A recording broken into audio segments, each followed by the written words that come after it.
Our webinar on integrating elementary social studies and ELA. Just a couple of items of business before we begin. Just to check your volume on your computer that you can hear me. And if you are not muted, you can do that now by just clicking that symbol there. We are a smaller group. I think there are about 27 of us. So do feel free, if you have any questions, feel free to unmute yourself and ask the question. I did have you turn your video cameras off since we are recording today. And if you can, open the chat, which is that kind of circle icon with a couple lines in it. That's going to be our main mode of communication and interaction today. And then I do ask if you wouldn't mind to just double check that your cell phones are muted, so that way I can have your full and undivided attention for today. So with that, let me introduce myself. And while I'm introducing myself, I ask that you could please introduce yourself by briefly typing in your first and last name. Also include your current position, so what you teach, the grades you teach, and also where you're from. I love to see where in the state of Arizona we are all from. So to introduce myself, my name is Linda Burrows, and I am the K-12 Social Studies and World and Native Languages Specialist here at the Department of Education. I've been here for a little over 2 years. It was 2 years in June. And my primary goals are to teach teachers with social studies and world languages.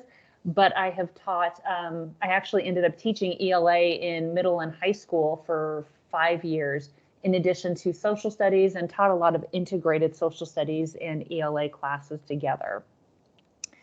So while you guys are still, thank you for introducing yourselves. Also, you will receive a copy of this presentation with all of the links within a week. I usually get it done within a day or two, but give me a week. You will get an email from me that says your attendance has now been marked complete.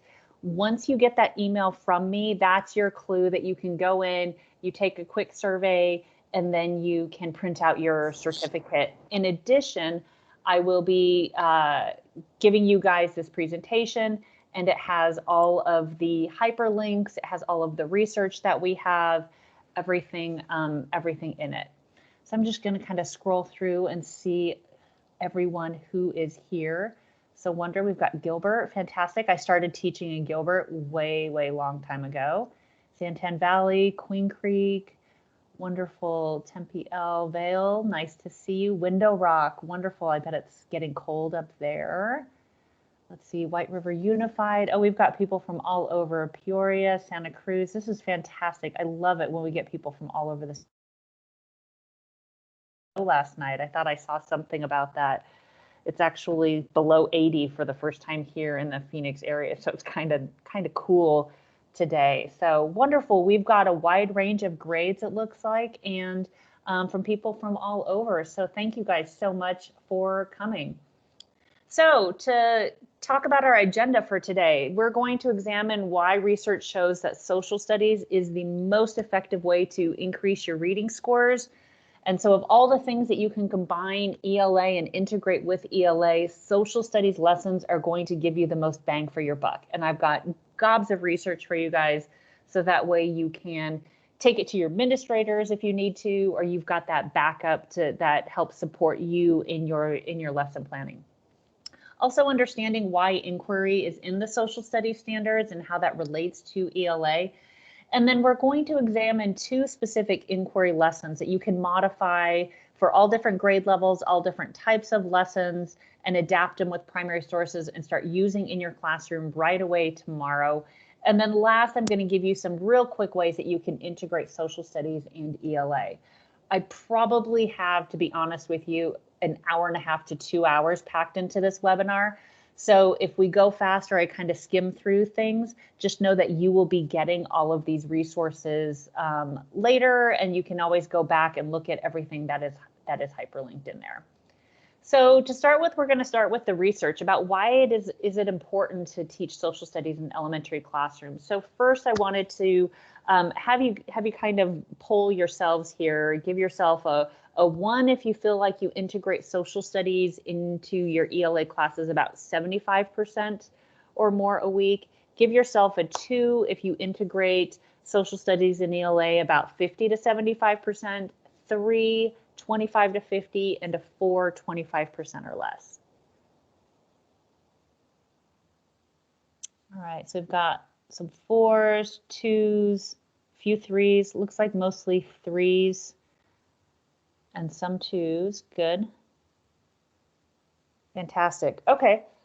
So hopefully for those of you that are giving yourselves kind of like a 3 or a 4, I'll show you some really easy ways and some reasons why you would want to maybe take that next step to integrate social studies and ELA more consistently in your classrooms. And again, it's not something that I would say, oh my gosh, you need to rewrite your whole curriculum kind of thing. But you know what, just take a look at what lessons or units that you have coming up and see and find ways that you could bring in some more social studies into your classroom that way. All right, so moving on, we're gonna do a kind of reading comprehension quiz here for you guys. So I have this quote here. It says, it's very important that you learn about traxylene. Traxylene is a new form of Zyanter. It is monotilled in serostana. The serostanians gristillate large amounts of fevon and then bracter it to quasyl traxylene. Traxylene may well be one of our most leucized sneeze loss in the future because of our Zyanter lessilage. So now that we have all read that excerpt, we're going to do a little reading comprehension here. So question number 1, you can just type your answer into the chat here. What is traxylene?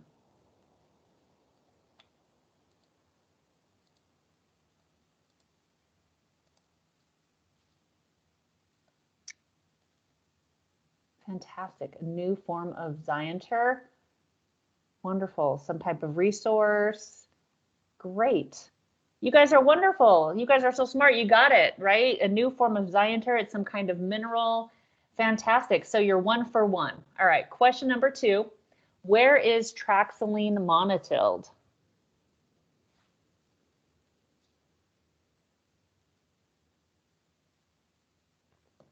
Where is traxylene monotilled? Perfect. 2 for 2, serostana. Serostania. I'm not quite sure if I'm pronouncing that correct. Question number 3. Let's see if you guys can go 3 for 3 here. How is traxylene quasyled?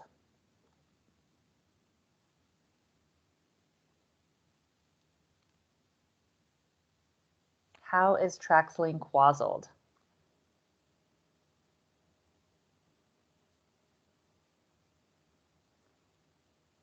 Perfect. We brocter it. Yep. Gristillate large amounts of the fevon before you brocter it. Yeah, you guys have got it, right? You brocter the traxylene. That's fantastic. So you are 3 for 3. So last question we have here. Question number 4. Why is it important to know about traxylene?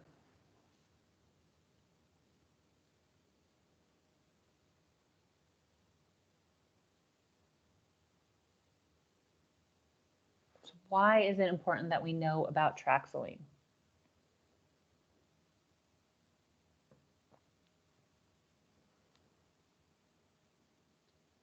Wonderful. It's going to be the most sneeze loss for our future. It's the most leucized sneeze loss. Yes, for our future. Fantastic. Wonderful. So everyone that has answered has gotten 4 out of 4 on our comprehension question. So were we taking this as a reading assessment, right, for AZM2 or whatever, you know, reading test it may be, you guys would get 4 out of 4. But what does it mean? So, and that's kind of the key to this, is that kids can read questions and answer them, but we really have no idea what this gibberish means. And it is complete gibberish. And I didn't get this. I got this from a professor at Michigan State University. And so with this idea that, yes, we can teach kids to read and you can answer the questions, but I'm pretty much sure that not one of you knows what on earth traxylene is, even though you were able to get a 4 out of 4 on it. So the research shows us that social studies is crucial to literary success. And what we do in social studies that is so complementary to ELA is give that background knowledge. And so the first couple studies that I really, where this took hold of, was Daniel Willingham, and then Leslie and Recht had two.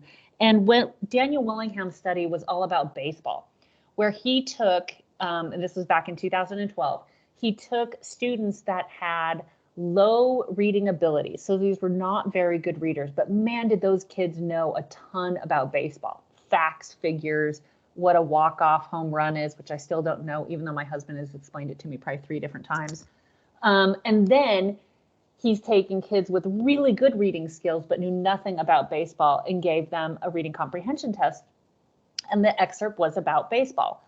The students that had poor reading skills, but had that background knowledge of baseball, were able to outscore their peers with regards to, the excerpt and reading it. They've done the same study with adults in the game of cricket. Most Americans don't know anything about cricket, and even good readers that didn't have any background knowledge on cricket were actually outscored by their peers that knew a lot about cricket, but maybe were not such great readers. Natalie Wexler has a new book called The Knowledge Gap, which is a fantastic book talking again about this background study, background knowledge that we want to give. The two that I'm going to focus on and give you all, and these are all hyperlinked for you so you can go out there and look at them, are the Fordham study and Nell Duke's research, because it really relates specifically to elementary ELA. So here's the Fordham study. And again, you can click on this link and that takes you to the entire study. But the thing that stands out to me is this one graph that kind of summarizes it all, that more instructional time devoted to social studies is correlated with greater reading growth in 1st through 5th grade. And so what they've done is they've looked at the amount of time that they've taken and increased in math, ELA, non-core subjects, like this would be art or music, science, and then more time in social studies. And of all of those subjects, the one item you can see from the graph that shows higher increases in reading scores was social studies. And so that's the one, even more than devoting more time to reading, and we all are kind of part of that reading block, and we need to increase our reading. It's shown in the latest NAEP scores, and even when you look back historically over the national scores, and this would include, states that spend tons of money per pupil, that reading scores really don't increase with more reading time. And here are just some quotes that I pulled out of the Fordham study, which I think appeal a lot to, addressing some of those gaps in knowledge and ideas of equity and diversity that we have, knowing that some kids come to school with more and some kids come to school with less. And so students from less affluent backgrounds, Hispanic backgrounds, and those attending public schools tend to spend more time on ELA when really they should be spending a lot of time on social studies. Increased instructional time in social studies is what really improves reading ability. And then the last one, number 4, really stood out to me, that students who benefit the most from additional social studies time are girls and those students from lower income and non-English speaking homes. So just some pretty powerful research. And this study came out in 2019, so it's really recent. The next thing I wanted to talk about was Nell Duke's research, and she has a fantastic video here. It's about 28 minutes. It's hyperlinked, so you can go out and watch it on YouTube. And then this is her research that she does through her project Place. But this quote summarizes up her research, and you can see it's exactly what happened with our Traxoline example, that kids are getting to 4th grade with the ability to read the words, but they don't have that world knowledge necessary to comprehend. They don't have that background knowledge that authors assume that they would have. And that's what we're seeing, is that in all of these standardized tests, is that the authors assume students have certain background knowledge, which comes from social studies instruction, and they don't. And that's why reading scores are not improving. And then one last bit of research that I wanted to share with you was from another professor, Timothy Shanahan, and this is his research up here, so you can link to it and see it directly. But he had essentially like 15 items of what you could do to improve reading scores with regards to elementary. And these were kind of my top 6 that I thought really where you get the most bang for the buck. One is that what your students read matters. And this is where we want our students to get into primary sources, looking at images and graphs and all that kind of stuff. We do want kids to set reading goals. I think a lot of teachers in elementary school have gotten to that point where we all do set reading goals for our students. We also want to have students read multiple texts on a topic. And this is really important, that they see different points of view in and about a certain topic. And that gives them that background context that they need. And that's what Shanahan's research gets to, right? Traxylene, who cares unless you know what it is, right? And then the next one that I thought is really powerful is this idea of breaking up the reading block. It really doesn't do much benefit for students when you have, okay, kids, we're going to have our reading, take out your reading books, and then put away your social studies. And so what I'm going to advocate and show you today are just some ideas in which you can integrate social studies and ELA so seamlessly that the kids won't even know that they're doing both. And that's what's great. And you definitely, I'm all about working smarter, not harder. And especially in elementary school, when you guys are, you know, having to be such generalists and masters of so much information for your students. And then again, always we want our students to write and write often in all different ways. So where are we now? So this is, again, just a little bit of more research. On average, only we spend about 21% on science and social studies of an average elementary classroom. And we spend 78.8% of our class time on ELA and math. So again, trying to make more of that balance. And then this is just some other facts here, that only 23% of American 8th graders are proficient in civics. And since No Child Left Behind, 44% of districts reduce times for social studies. And that you see especially in Title I impoverished school, when reading scores go down, the first thing they do is remove the social studies to add in more reading interventions. And that's actually the exact opposite of what should be happening. So how these two things are paired together. So when we wrote the social studies standards 3 years ago, we very purposefully tied them to ELA. So I've gone through and looked at the ELA anchor standards, right? Those are our big overarching standards of what we want students to master by the time they get out of high school. But here I have the reading standards that tie to ELA, and then the reading standards that tie to social studies. And I'm not going to read them per se, but I just want you, I'm going to ask you a question here in a minute. So just kind of look at where are some of the connections and the similarities, and I'm just going to point out a couple. One, it's all about argumentation and inquiry, both in ELA and social studies, right? We want kids to make an argument, and then we want them to back up those arguments with evidence. Definitely looking at texts and phrases of texts and looking at multiple forms of different media. So it's not just about reading books, but it's about reading infographics and looking at pictures and images, and all of those are primary sources that are part of media that we should be teaching in, you know, with regards to ELA and social studies.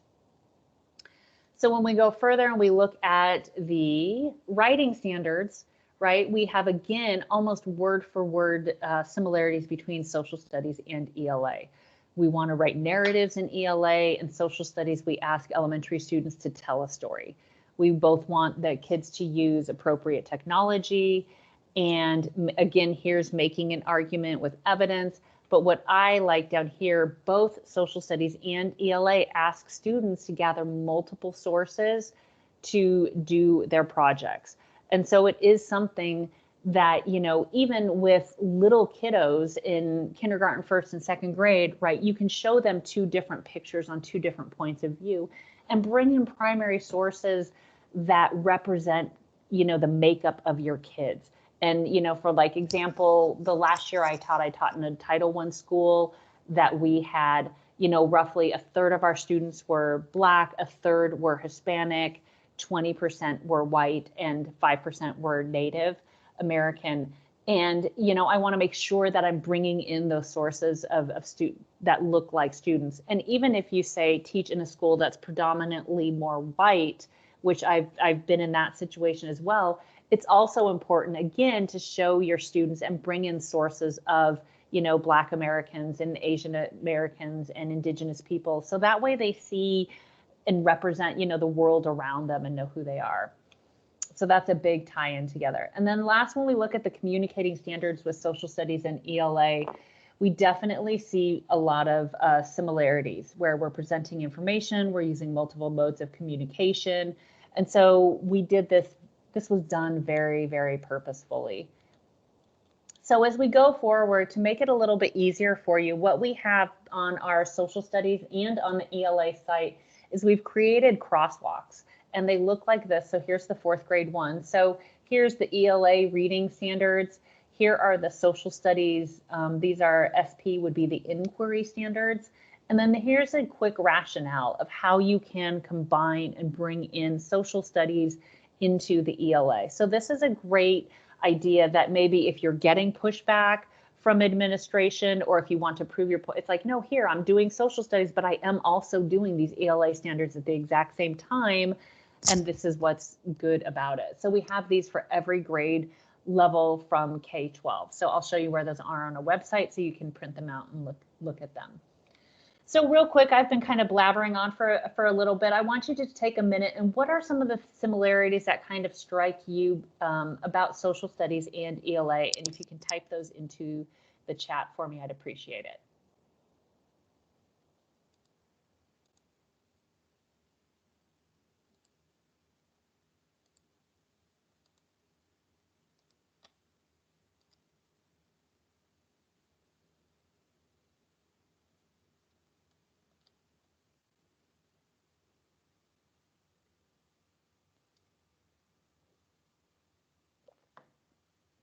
Definitely reading multiple sources, citing evidence. Yep, that's wonderful. Asking and answering questions. I love that, Christine, comparing and contrasting perspectives. Yep, we absolutely want our kids to do that. Yeah, the main idea and evidence, use social studies to teach main idea and evidence. I think that's a great way to do that. And then you use that kind of social studies ideas to teach some of those ELA, lessons kind of thing. Oh, I like that real life answer. Whoever said that, that's a great one, right? Definitely making things relevant to our kids, multiple perspectives, building that background. Yep, argumentative main ideas, wonderful. Great. So now that we're done with kind of the theory, and you see the tie-in between social studies and ELA with regards to the lessons, let's get into inquiry and really what does it look like in an elementary classroom and how it can pair with ELA. And I'm going to show you some great places to get lessons and all sorts of stuff too. So first of all, I talk about inquiry a lot. So I just wanted to really quick go over it because it is such an integral part of the social study standards, and it is in ELA in all these different kind of places. So inquiry, excuse me, starts with a compelling question. And so a compelling question is something that's not a settled issue. And it's not something that we want our kids to take sides. So for example, asking a settled issue, like we don't ask kids to debate whether the Holocaust happened or not, right? That's a settled issue. The Holocaust did happen. You don't want a compelling question like that. And we don't want something to take for where we want kids to take sides. So for example, Monday was Columbus Day or Indigenous Peoples Day, right? So when coming up with a compelling question, you don't want to ask a question like, was Christopher Columbus a villain or this great explorer, right? Because then you're asking kids to take sides, and we don't want to do that. And especially keeping in mind, their social and emotional health too, it's not a great way to do it. So rather than asking kids to take sides with a compelling question, a better question would be maybe to look at, well, what were the effects of Christopher Columbus's journeys, right? So then we're not looking at Christopher Columbus as, oh, he was this bad guy or he wasn't, and they're not having to take a stand and maybe make them feel uncomfortable, but then they're looking at it in a broader way. Well, like, okay, well, what were the effects of his journeys? There were some positive effects from his journeys, and then there were some negative effects from his journeys. And so looking at it from that lens is going to be a great way to get kids engaged and spark their curiosity. It's going to make things more complex and meaningful, and then kind of drive that student learning. The next piece of inquiry is investigation. And so investigation is using primary and secondary sources. And I'm going to show you a bunch of places to get them. And I'm also going to show you a bunch of places where they have some great canned, kind of ready to go lessons that are all about inquiry. And doing that investigation is where we get that critical thinking and analysis from our students. And then lastly, we want to do argument and action.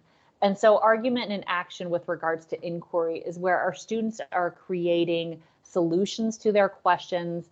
They're learning how to make that argument and then back it up with evidence, looking at multiple sources and determining too, especially in the older grades, right? Is this a good source that's going to back up my argument, or is there another source that maybe has a better point of view with it? And so with regards to the social studies standards, this is where you will always see them designated as the SPs. And so that's for skills and processes. And so that's the inquiry in social studies that you'll see them a lot. So with regards to inquiry, right, we always want to use primary and secondary sources. And so primary sources can be anything from written works, but it also can be things like newspapers, biographies. It can be an oral story that you have students listen to. It can be a photograph. So a lot of people just have had fall break, right? And this is, I think, a picture that I took from Montezuma's Castle. So when you go out and you travel, save some of those pictures and bring them back. You've also got art, can be a great primary source, as well as artifacts too. And the difference between primary and secondary sources, and I liked this chart for elementary school because it gives you some idea of what makes good primary sources for maybe those primary grades of Kinder 1, 2, and then how you can use those, and then how you can adapt them, and then kind of build on that in some of those more intermediate grades of 3 through 6. You know, so definitely you'll get this, and it gives a good idea of primary sources being a source that was kind of direct or firsthand, that was there at the time of the event. And then secondary source would be something that was done later. So this could be like a textbook or some kind of reading, but it has some kind of analysis that it's like, okay, the event happened in the past and now we're looking back on it with that kind of perspective and lens. And so that's where you would have that secondary source. And it's a great way to corroborate them. So where to go to find primary sources? These are just some of the big easy ones that we've got. Library of Congress, which I'll show you. Learning for Justice is a great one through Teaching Tolerance, and these are all hyperlinked for you as well. And then the c3teachers.org. The nice thing about the Library of Congress and National Archives is they have primary source analysis guides, which again, these are hyperlinked out here. In fact, here I can show you what they look like here, where you can find a primary source, and we're actually going to do a lesson on observe, reflect, and question here, but I will show you this as soon as my internet comes up. I don't know why it's not coming up, but you've got all of these options for you here. Let's see. Oh, here we go. It's just taking time. So here we go. So this is what, oh, that's why I was opening like 3 of them. So here's what the teacher analysis guides look like. So any kind of primary source that you may have, they have textbooks, charts or graphs, manuscripts, oral histories, political cartoons, photographs and prints. And say you found a map that you wanted to do.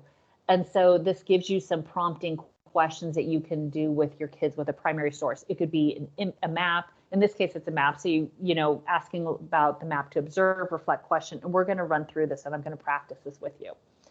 Another great place to go, which I kind of like a little bit better than the Library of Congress, are the National Archives, because they take the same kind of idea of observe, reflect, question, but they have worksheets for novice learners, or maybe those that are learning English is not their primary first language.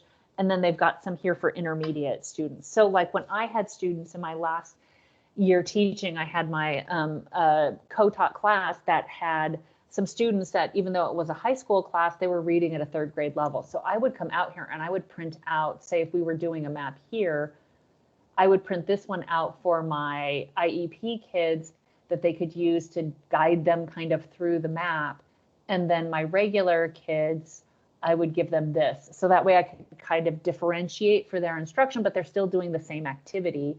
And so that's one thing I like about the National Archives, is it does have that. And they also have them in Spanish too, which if you teach in a dual language immersion class, or if you have students that maybe Spanish is their first language, give them the worksheets in Spanish. There's nothing that says that you can't do that, and that's a fantastic way to do it.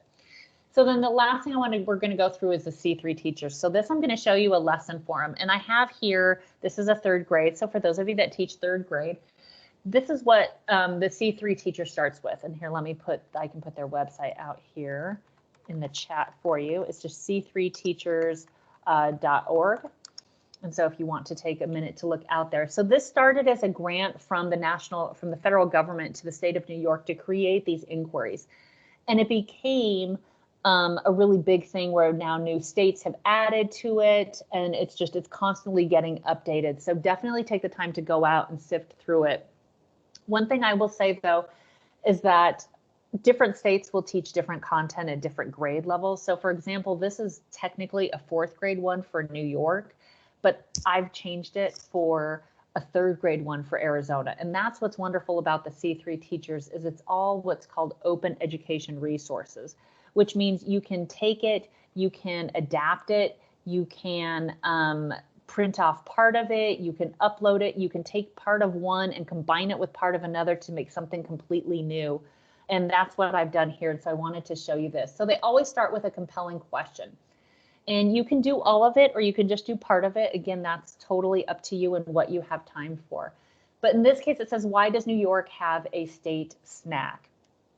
And this is the main compelling question that at the end of the inquiry, the students should be able to answer this inquiry with evidence, right? And whatever assessment they have. And they always have usually anywhere between 3 to 4 kind of supporting questions or scaffolding questions.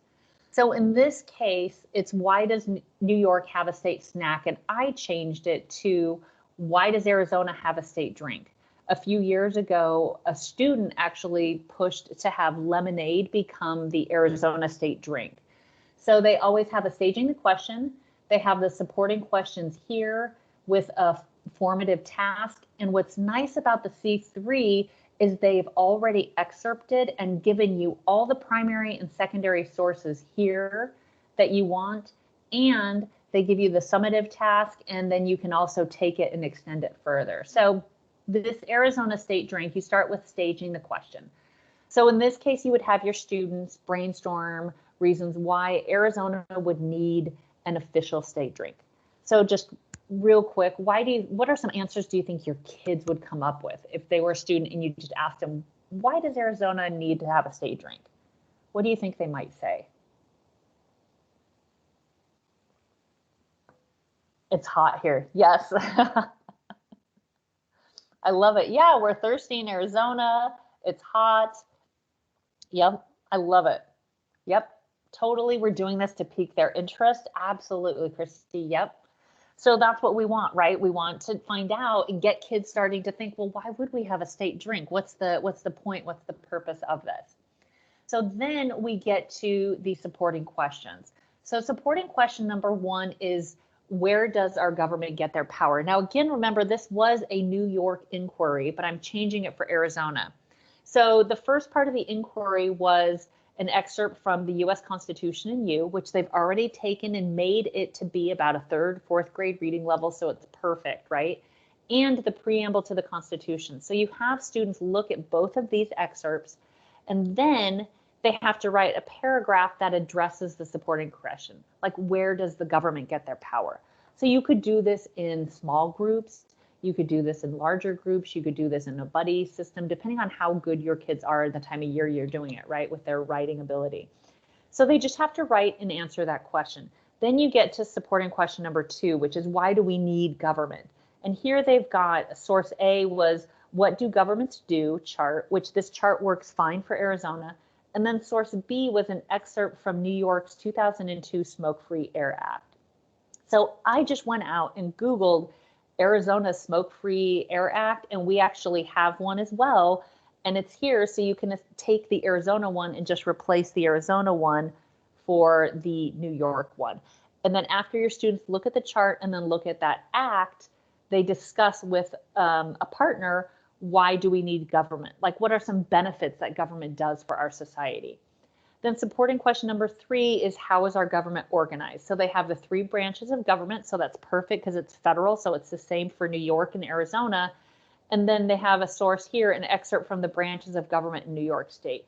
Well, I found the Arizona Capitol Museum, and again, this is hyperlinked here, has a great infographic on Arizona's branches of government. So it's perfect. It use that. So you'd have your students use this one plus this one out here.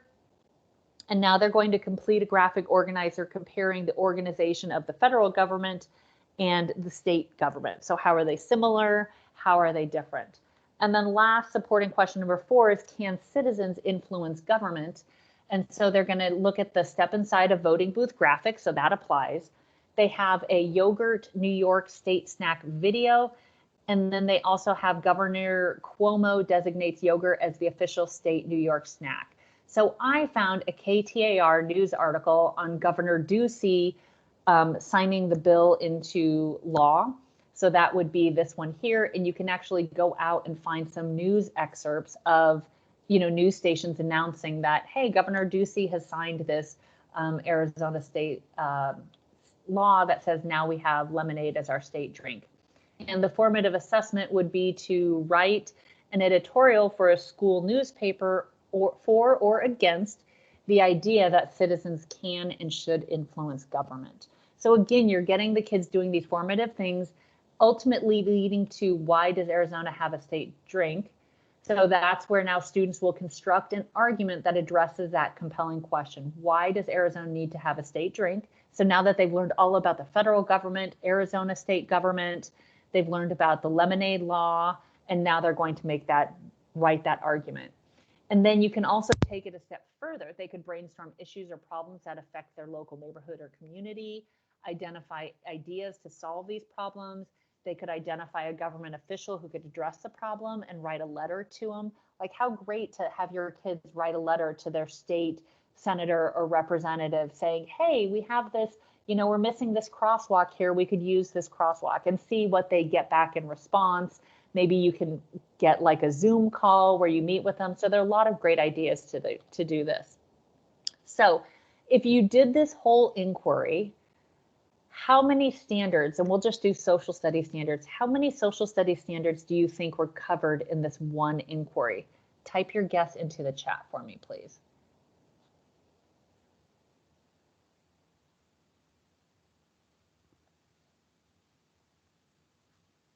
Let's see, we've got 4 on a low end. I think 12 so far is the highest we've seen.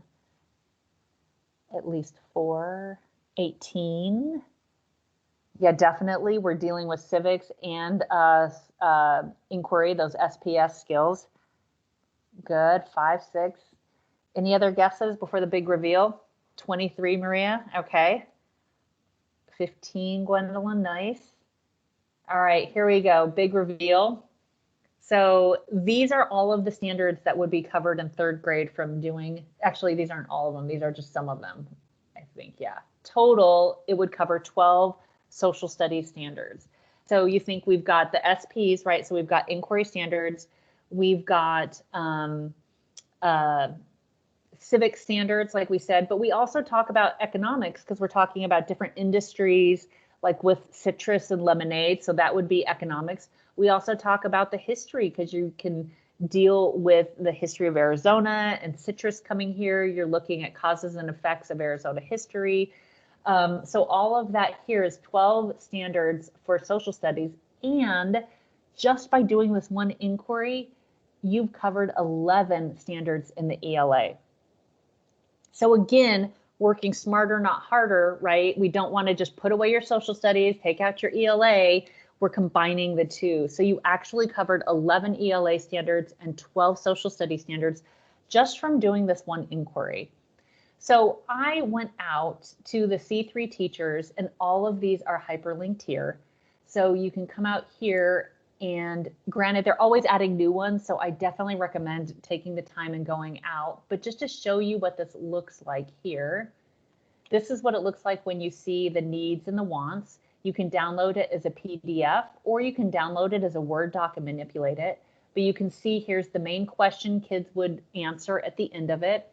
Why can't we ever get everything we need and want? So this is a good economics one for first grade. Shows you the supporting question, the formative task, and then it shows you the sources, the primary and secondary sources that they may have. So I've gone through, and here are all of the ones that I think apply to Arizona's kindergarten standards. Here are the ones for our first grade, here are our second grade, and then here are the third grade ones. You will have to adapt some of them for Arizona, but again, like I said, all I did was Google Arizona Smoke-Free Act and popped right up. It was easy peasy to just take whatever it is for like New York or Kentucky or whatever state did it and adapt them for Arizona. And then here are the fourth grade ones, and then here are fifth grade ones for you. So these are all hyperlinked, and you will get these in the PDF when I email you in a couple days marking your attendance complete. And so that kind of gives you a little bit of a help, take some time out of it. And what I like is that they are just fantastic lessons, and it's all done for you. So anytime I can make your life easier, right, that's what we're for. Okay, next thing we're going to do is I told you we were going to do an observe, reflect question from the Library of Congress. So again, I've been talking a lot, so I'm going to have you actually do this one as if you were a student. And we've got about 15 minutes left, so that's going to be just about perfect. And then I've got more resources here. So first off, I've got a primary source here. I found this from the Library of Congress. And this is, I've got this hyperlinked here that you can go out. These are immigrants on an Atlantic liner. So first of all, I just want you to type into the chat, what do you see? No analysis, no nothing, just what do you see? And again, I showed you those worksheets that you can print out from the Library of Congress. So you can prompt your kids, especially as they get used to doing this, where they're the ones that are kind of in control of their learning. Questions like, what do you notice first? Find something small but interesting you could ask them to do. What do you notice that you didn't expect? What did you notice that you can't explain? And then what did you notice now that you didn't notice earlier, especially if maybe you're doing this as a whole group or in a couple of groups. So we've got, let's see, we've got a crowded ship, a lot of people on a ship, they're traveling somewhere. Good, lots of people. See the ocean, lines in the ropes. Many, many people, right? That is just wall to wall people. Yep, no room for people to move. Exactly, perfect. So you want to give your kids that kind of time to just look around. Sometimes you can also do this too in kind of a hide and reveal thing where maybe you take it and you have it projected on a PowerPoint and you cover up like 3/4 of the paper and you only show them like 1/4 and see that. Yeah, so you see women with, head coverings. It looks like their shawls on. You could ask them, what time do you think this is? Like year-wise, is this a current picture? Is it an old picture? Then after you do this, now you want them to reflect. So now you take it a step further. And now I'm going to ask you as if you guys were my students. So what do you think is happening in this image? So we know there are a bunch of people on the boat. We know it's an older looking picture. Again, you'd want to ask them evidence, right? So if your kid said, oh, well, this is an old picture, you would ask, well, what evidence do you have that this is an old picture? Well, it's in black and white. The clothes they're wearing are a little different, right? That's evidence. So here you're doing this verbal inquiry with your kids, which is perfect. So what do you think is happening in this picture? People are coming from America Live. Good. They're traveling somewhere. Immigrating across the Atlantic. Traveling, about to disembark at Ellis Island. Good. No celebration. Interesting, Virginia, that you would pick that out. Yeah. Maybe some trip. So I'd ask you, well, what evidence do you have that there's no celebration on the trip or, on their in the picture? You could say, oh, it's like people, their faces look grim. Same thing, right? How do you know that they're crossing the Atlantic? Oh, well, it says, here's your evidence, right? The Atlantic liner. That's great, because all of that is getting your kids used to making an argument and then backing it up with evidence. As simple as it sounds, but that's the essence of inquiry, right? So you can ask and prompt your kids things like, well, where do you think they came from? Why do you think someone took this picture? These are some of the questions that you can prompt from that worksheet that I show you. You know, if someone made this today, what do you think would be different? What can you learn from examining this? Think about what your kids might answer with that question, right? Why do you think this item is important? I think that's another great one to have some really interesting thoughts from your kids when they look at this wonderful primary source. And again, I just went out to the Library of Congress and I Googled immigrants and picked a time period, and I'll show you it's easy. Yeah, what is a liner? Perfect. Like, especially Arizona, right? Not many of our kids maybe have even seen the ship or been to the ocean. So why is it called a liner? That's wonderful. Yep. Okay, and then the last part of observe, reflect, question is to question, right? So we want our kids to want to examine and go further. And so you would say, what are you curious about? What do you wonder about going forward?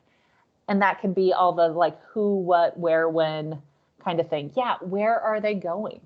What did they bring with them? Why would they come to the United States, right? That gets into some economics, right? Those push and pull factors from leaving Europe, coming to the Americas, all of that. And so this would be a great way, say, if you were doing it could be fifth grade or depending on, well, this is too recent for fourth grade, but you could find maybe something dealing with the colonial period in images, or maybe like a drawing or something, right? But what a great way to introduce it. So now your kids are curious, they want to know more about it, and now you can take that step further in the unit and help them investigate more. And you've done all different kinds of inquiry examinations. Yeah, perfect. Okay, so standards, guess time. Type in the chat, how many social studies standards do you think we used in doing this one observe or reflect question? And in fact, I would do this, we could do this, you could do this for, I did second grade for this.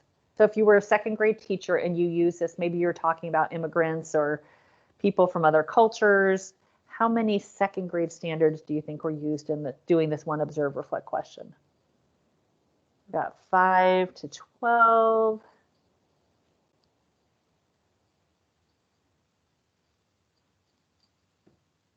Perfect. Wonderful. All right, here we go. Big reveal. I think you guys are going to be shocked. 17 standards for second grade were used in this. From all of these inquiry standards here, including, you know, why are people saving money to come across on a boat, right? Why are they spending money to come on a boat? So you're getting some of that economics, which I know, you know, very few people major or even take an economics course. And now in elementary school, you have to teach economics, right? So these are ways that you get those economics in there. You've got the geography, because you're talking about the movement of people from places. You've got the history of it. So yeah, so we did 17 second grade standards, and we did 10 ELA standards. And think this was just a 5-minute, you know, not 5-minute, but, you know, say maybe 15-minute introductory lesson that you could do. So observe, reflect, question, I think, and the C3 are going to be your biggest bang for your buck in getting and incorporating those social studies standards in with your ELA. Yeah, definitely economics is pushed more and more. Yep. One other place for inquiries, which is great, and again, these are hyperlinked, is History Mysteries. And again, I would say these are, they are inquiry based. They are great websites out here, and they have all different grades, but like the C3, sometimes if it's grade 2, it's actually not grade 2 for Arizona. It may be applying more for first grade, or it may be applying more for third grade. So come out here and kind of look, but it's great. So why pass a law to grow corn? Like, this would actually probably be better in third grade, talking about Arizona, you know. And then you've got all sorts of, they've got the Google Slides, they've got student handouts, they've got frameworks here and teacher resources. And again, these are all open education resources, so you can take them and print them off. And it's got really just nice, easy, step-by-step, here's how you kind of would do that. So History Mysteries is another one of my great ones for elementary school, getting kids into examining some of those inquiry kind of things. Like here, grade 5, these are some of the questions here, which would apply to our 4th grade, since we talk about the colonial era. And so you've got slavery coming into it. And so here, how did Kosula, Cudjoe, Lewis, and other Africans experience freedom in the experience freedom in West Africa, the Middle Passage.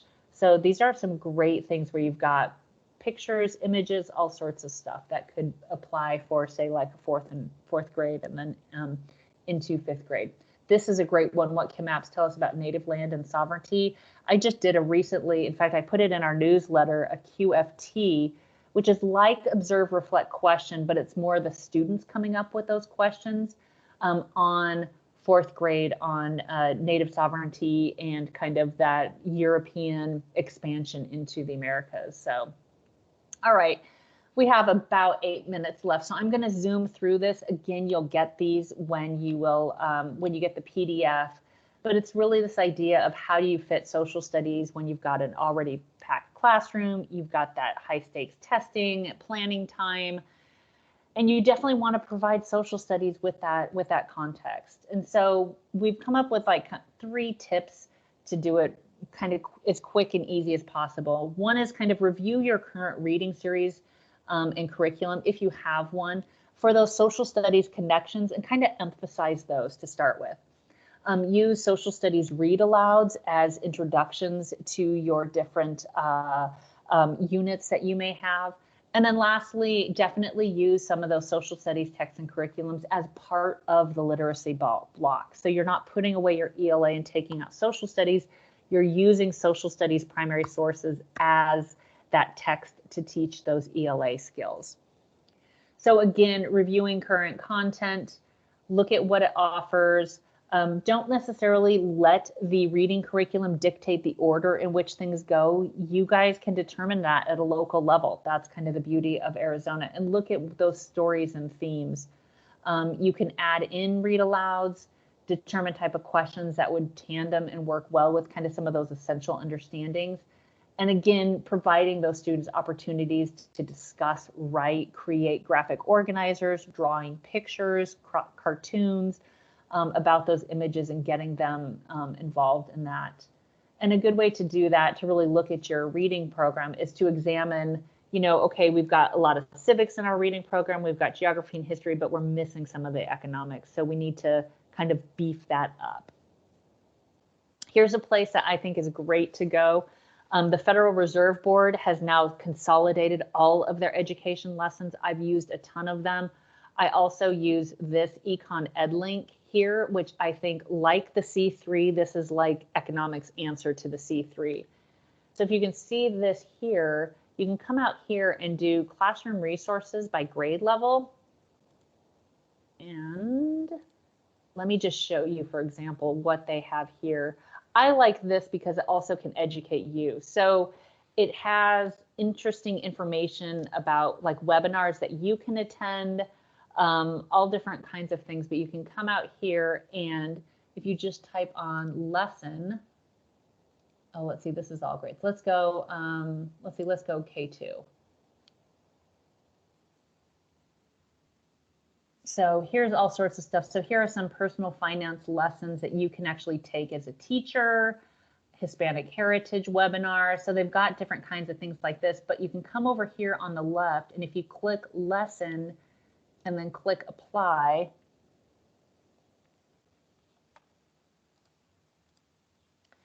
here you can see they've got 63 different lessons for economics that are geared for grades K through 2. And it's like the C3 that they've got detailed instructions, printout for you, primary sources for you, all of that's here. So like the bad kitty gets good goods and services, a good one.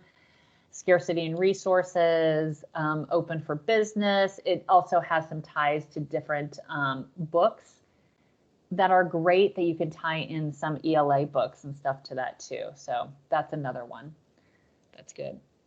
And then using read alouds, just because we're running out of time, definitely they provide a lot of background and great things for your classes. And using social studies as part of that literacy block. So look for primary sources. Here I've given you, again, some more links for ReadWorks, Newsela, AZ Reading. Common Lit is another one that's great that you can go out and find a lot of free primary sources for you to get stuff. All right, I'm going to go through just to show you some other ideas to incorporate social studies in ELA. You can do things like, this is great, notable books here, this link.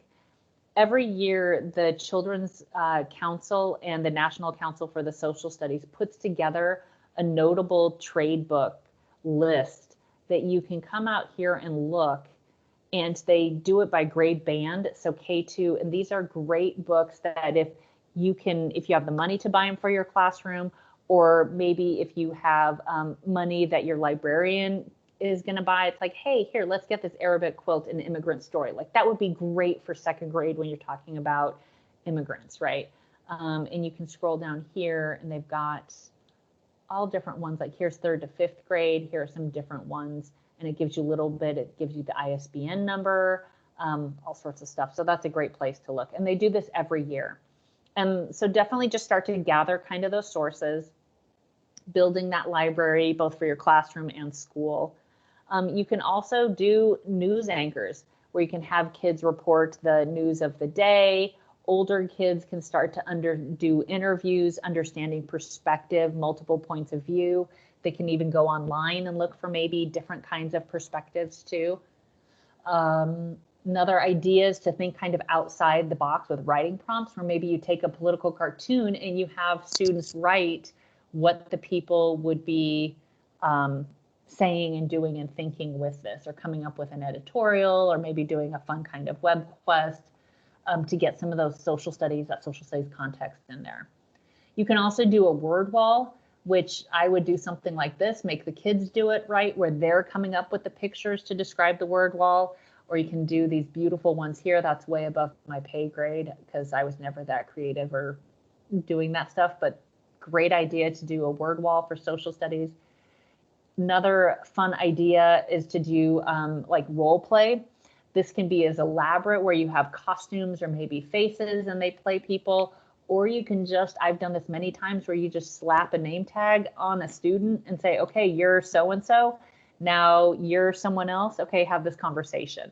And that's always can be fun. I even had kids do like little stick puppets where they're, so they're holding something with it. So all different neat things you could do. And then the last really quick creative way is using a class timeline.